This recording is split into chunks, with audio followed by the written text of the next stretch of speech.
विरोधी दलों से मैं इसका जवाब ले लूंगी, लेकिन उसके पहले दुष्यंत नागर जी मैं आपके पास आऊं। प्रेमपाल शर्मा जी, आपसे, चूंकि आप रेलवे से जुड़े रहे हैं, आप पूर्व एग्जीक्यूटिव डायरेक्टर रहे हैं, मेरा सीधा सा सवाल है, पुराने हादसों से रेलवे सीख क्यों नहीं लेता? अगर प्रयागराज में 2013 में भगदड़ में 42 लोगों की जान जा चुकी थी, भीड़ की वजह से ही तो हुई थी ना, यहाँ पर भी भीड़ के हालात थे, उससे सबक क्यों नहीं सीखा गया? जब मैं यहाँ पर बीती रात पहुंची थी 12:30 बजे के आसपास, तो मैंने ये सुना कि लोगों का ये कहना था शाम 6 बजे से ही रेलवे स्टेशन पर भारी तादाद में लोगों का जमावड़ा था, और उसके बाद 14, 15 और 16 स्टेशन पर क्या हुआ प्लेटफॉर्म नंबर पर, ये बताने की जरूरत नहीं है। हम हो रहे हादसों से सीख क्यों नहीं लेते हैं? मेरा सीधा सवाल है आपसे। एक रेल कर्मचारी होने के नाते आपकी सारे सवाल मंजूर कि हम सबक क्यों नहीं लेते। और मैं एक और भी कहना चाहूँगा कि इस समय ये चिल्लाने का और लड़ने का वक्त नहीं, सोचने का वक्त है, चाहे सत्ता हो या विपक्ष हो। और ये भी कहूँगा, अगर किसी राजेश खन्ना की पुरानी के जिसने पाप न किया हो, आखिर हम रेलवे की ऐसी स्थिति तक क्यों पहुँचे? मैं आपकी रिपोर्ट से अंदर से हिला हुआ हूँ और यह सोच रहा हूँ कि अगर उस समय मैं ही वहाँ का इंचार्ज होता तो क्या करता। क्या एक व्यक्ति के फिसलने से भारतीय रेल फिसल जाएगी? क्या इतने बड़े हादसे हो जाएंगे? कितने लोग मरे? वो भी इस महादेश की राजधानी की सबसे अच्छे स्टेशन पर, जिस पर पिछले 20 सालों में लगातार विस्तार हुआ है, सुविधाएं बढ़ी हैं। अब आता है प्रश्न कि अब दो तरह की जिम्मेदारी। पहले रेलवे की जिम्मेदारी मैं मानता हूँ कि आखिर जब भीड़ बढ़ना शुरू हुई तो वो ऐसा तो नहीं होता कि रात में बादल फट गए हों, धीरे धीरे फिर भीड़ बढ़ती है। और अगर उसका अंदाज़ा जरा भी होता तो शायद जो अभी तक रिपोर्ट आ रही है, अभी इंक्वायरी रिपोर्ट तो बाद में आएगी, कि क्या उस समय जो जनरल बॉडी के टिकट लगातार जारी रहे। देखिए, जनरल बॉडी के टिकट बांटने वाला जो क्लर्क है वो अपने काम में लगा हुआ है, स्टेशन पर कुछ दूसरे लोग हैं, सिग्नलिंग पर दूसरे हैं, ट्रेन का कोई दूसरा व्यवस्था कर रहा है। क्या कोई ऐसे कोऑर्डिनेशन की भविष्य में हमें ज़रूरत होगी कि जब ऐसी भीड़ बढ़ती दिखाई दे तो हमें क्या करें? क्योंकि हमारे हाथ से आए दिन होते हैं। हम उन सुविधाओं को, वीआईपी सुविधाओं के लिए तो ध्यान रखते हैं, लेकिन जब स्टेशनों पे इस किस्म का सा होता है तो शायद हम उसके बाद में पोस्टमार्टम ही करते हैं, जैसा कि हमारा विपक्ष या सत्ता पक्ष आपस में करता रहता है। मैं इसको पूरी साफगोई से कहना चाहता हूँ। अब आगे का रास्ता क्या हो? क्या हम सिर्फ इसी को बहस करते रहें जिसमें पैरालिसिस बाय एनालिसिस चलता रहता है? शायद मुझे लगता है कि आखिर एयरपोर्ट पर एंट्री क्यों रेस्ट्रिक्टेड होती है? कोई तो सुरक्षा के कारण होंगे।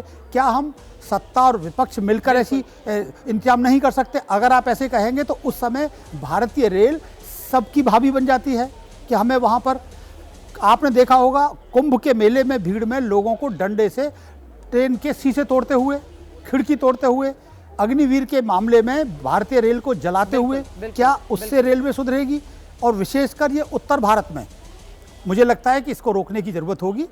हम एंट्री के लिए रेस्ट्रिक्टेड रखें और अपनी रिजर्वेशन वाली पॉलिसी को भी हमें बदलना पड़ेगा कि उस पर्टिकुलर, अब हमारे पास में एआई या उससे बहुत सारे इंस्ट्रूमेंट ऐसे हैं कि कितनी भीड़ आने की संभावना है, उस समय कितनी वो होंगी, और उस समय अगर होगा तो हमारे पास जो रिजर्व वाली जो वो हैं, क्योंकि जो अक्सर राजधानी गाड़ियाँ हैं उसके अंदर सारा रिजर्व होता है, शताब्दी सारा रिजर्व होता है, बाकियों में जनरल डिब्बे, तो जनरल डिब्बे वाली किसी ऐसे प्लेटफार्म या उसके लिए हमारे पास में और भी एक्सपेंशन के प्लान चल रहे हैं। आनंद विहार हमने किया है। ऐसा नहीं है कि रेलवे में, क्योंकि बढ़ती जनसंख्या को पूरा करने के लिए लगातार बहुत काम हुआ है, और इसमें यह नहीं है कि कोई एक पक्ष जिम्मेदार है।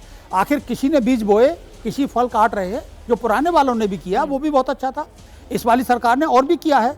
इतनी 10,000 किलोमीटर की गाड़ियाँ जो रेलवे लाइन बिछाई हैं, नॉर्थ ईस्ट में बिछाया है, कश्मीर में फैलाया है। आप, मैं इस बात को अंतिम बात कहूँ उपलब्धियों की, 50 करोड़ अगर आप वादा कर रहे हैं दावा, तो क्या वो बिना रेल के पहुँच गए होंगे?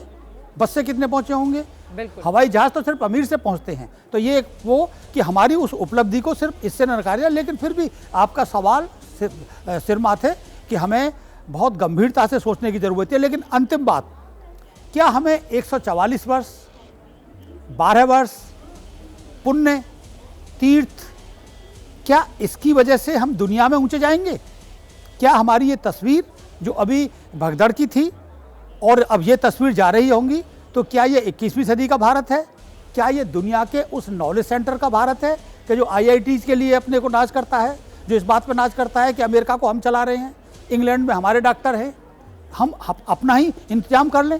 क्या चीन के एक डीप सीक ने अमेरिका को हिला दिया है। क्या हमारा ऐसी भीड़ 50 का रिकॉर्ड, 100 करोड़ का रिकॉर्ड, क्या दुनिया के आगे कोई होगा? शायद मुझे लगता है कि वो और हंसेंगे कि आप अपनी उतरे। और क्या इससे हमारी सारी इंडस्ट्री पर असर नहीं पड़ेगा?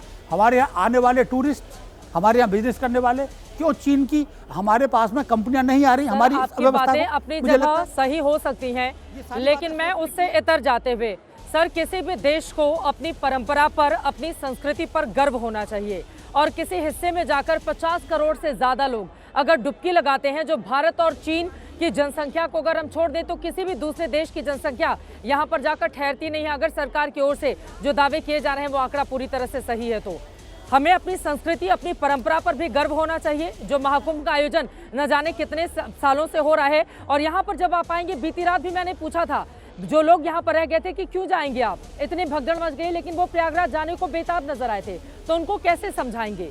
क्योंकि धर्म का अपना एक अलग अर्थ होता है, जिसको लोग जीते हैं, जिसको आत्मसात करते हैं, उसको लेकर आगे बढ़ते हैं। ये सरकारों की जिम्मेदारी होती है कि जब बड़े आयोजन किए जाएं तो फिर उनके लिए समुचित प्रबंध भी किए जाएं। अब सीधे दुष्यंत नागर जी आपके पास आते हुए, जब शोक का समय हो उस समय राजनीति से कोई भी पार्टी हो, क्या नहीं बचना चाहिए?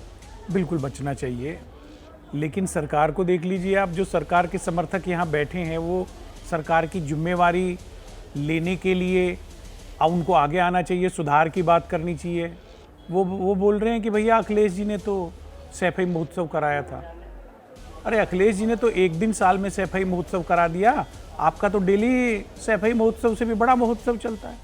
कितना पैसा ये सरकार है जो खर्च करती है प्रचार प्रसार के ऊपर, कितने सारे आयोजन होते हैं, वो सारा देश का पैसा खर्च करते हैं आप अखिलेश जी की आलोचना किसी और दिन कर लेते, आज मिलजुल के बात करते कि भविष्य में इस तरह की समस्याओं का किस तरह से निराकरण किया जा सकता है। लेकिन सरकार इंटरेस्टेड नहीं है। और अजनिवेश अवस्थी जी कह रहे हैं कि भैया लोग आ जाते हैं। अरे अब लोगों की गलती है, लोग अगर कुंभ में जाना चाहते हैं तो लोगों की गलती है, लोग अमेरिका चले गए नौकरी के लिए तो लोगों की गलती है, वहां भी लोगों को जिम्मेवार ठहराया जा रहा है। आप लोग वहां बिना वैध कागजों के क्यों गए? आप नौकरी देते थे, यहाँ उद्योग बढ़ा देते तो लोग नहीं जाते। चित्रा जी, जब प्रधानमंत्री एक ट्रेन के उद्घाटन के अवसर पे झंडी दिखाने के लिए जा सकते हैं तो प्रधानमंत्री जी को ये जिम्मेवारी भी लेनी चाहिए आके, और रेल मंत्री से बोलना चाहिए कि आप इस्तीफा करिए। आपके कार्यकाल में इस प्रकार से जिस तरह से रेलवे को भारी क्षति हो रही है, इसका कोई दूसरा उदाहरण नहीं है। लेकिन अहंकार में डूबे हुए हैं, मिलजुल के बात करने के लिए तैयार नहीं है। लेकिन आपका सुझाव अच्छा है, मैं उसका समर्थन करता हूं। जी मेरा नाम लिया गया है, आई विल जस्ट चलिए, कुल मिलाकर जिस तरह की पॉलिटिक्स हो रही है, जल्दी से अजय आलोक जी एक क्लोजिंग कमेंट। अपनी जय श्री, जल्दी से अपनी जय श्री। नहीं, चित्रा जी मेरा नाम लिया गया है। दुष्यंत नागर ने कहा कि मैंने कहा है कि लोग आ जाते हैं, मैंने तो बिल्कुल नहीं कहा लोग आ जाते हैं। मैंने कहा कि जो लोग देख रहे थे कि खाली गाड़ियां इधर से उधर जा रही हैं, कोई को मैं पहुंच नहीं रहा, उनको ये देखना चाहिए कि ये भीड़ कितनी थी। मैंने कब कहा कि लोग अपने आप लोग आ जाते हैं? क्यों आ जाते हैं? ये गलत मिसकोट करने की घटिया और टुच्ची आदत क्यों हो जाती है यहाँ पे इन लोगों को? आप मेरा रिप्ले कर दीजिए मेरा वक्तव्य।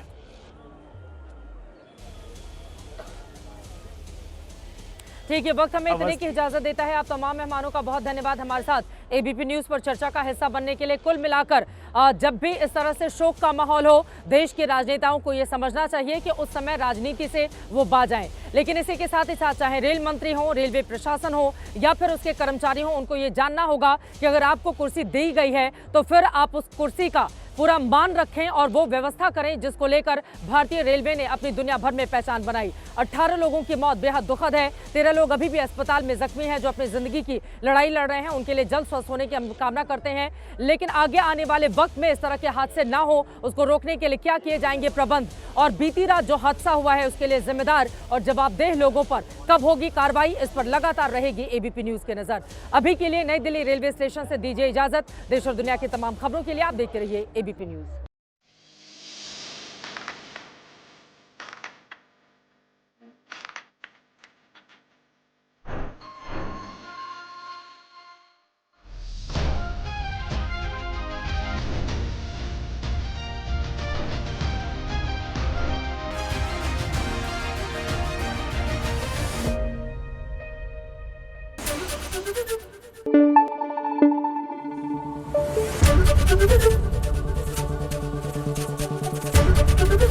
एबीपी न्यूज आपको रखे आगे।